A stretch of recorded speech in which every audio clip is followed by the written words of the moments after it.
This is a story about my father, James Morton Richmond, and how I came to know him 25 years after he died. I was only 26 when Dad died, and I regret not having got to know him better, but he was a difficult man to get to know.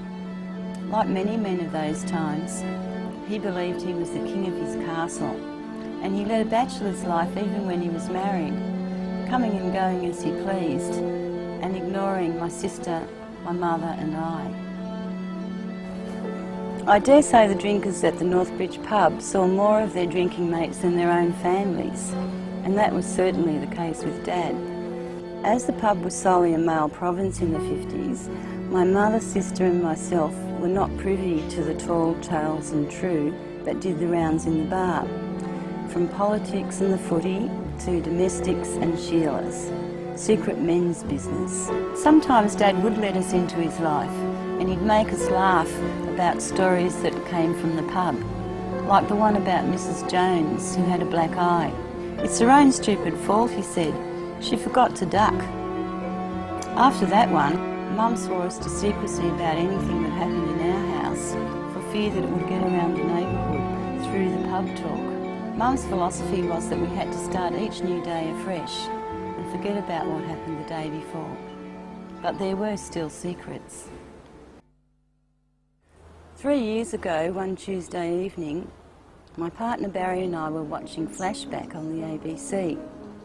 As film buffs and baby boomers, we really enjoyed the use of archival footage. The newsreel footage started with a long shot of the photo finish camera tower. Suddenly I was listening very keenly because I knew Dad had at some time worked at Sydney Racecourse.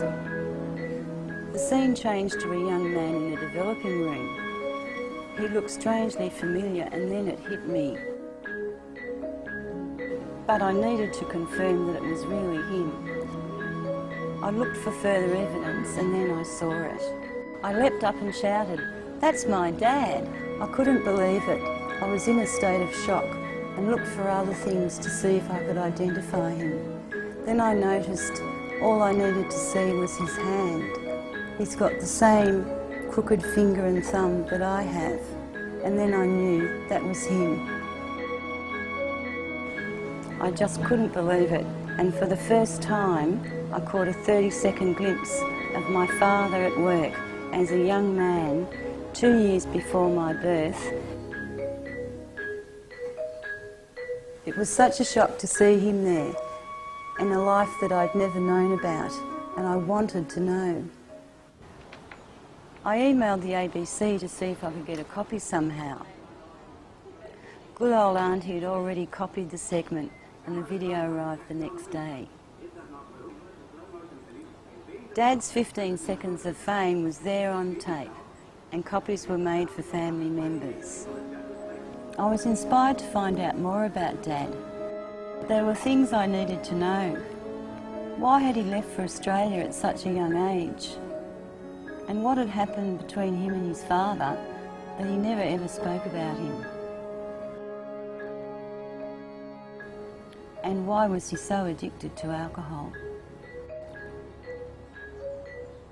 Dad's only surviving sister Dorothy received her copy at home in Tauranga, New Zealand. She'd seen Dad only once since he left New Zealand at the age of 19. A few weeks later, I received a parcel from Auntie Dorothy which filled in some of the gaps. There was a letter with some photos of Dad as a young man in New Zealand. She said he was a very sensitive young man and left New Zealand because he couldn't stand the violence and abuse of his father, who was also a heavy drinker. My father's hand that night 3 years ago sent me on a mission, a quest to find out more about him. My sister Pat and I have gathered quite a collection of things now about Dad. We have his war medals and also his war service records.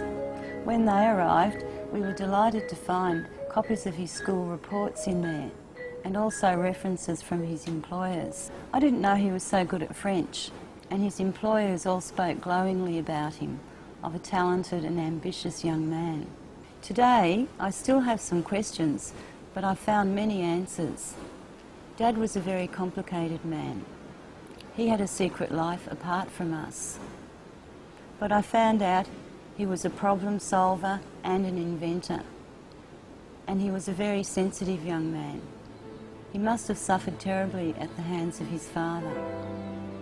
Discovering my father has really helped me. It has also finally made sense of a childhood mystery. Why were there all those horsehead photos in the hall cupboard?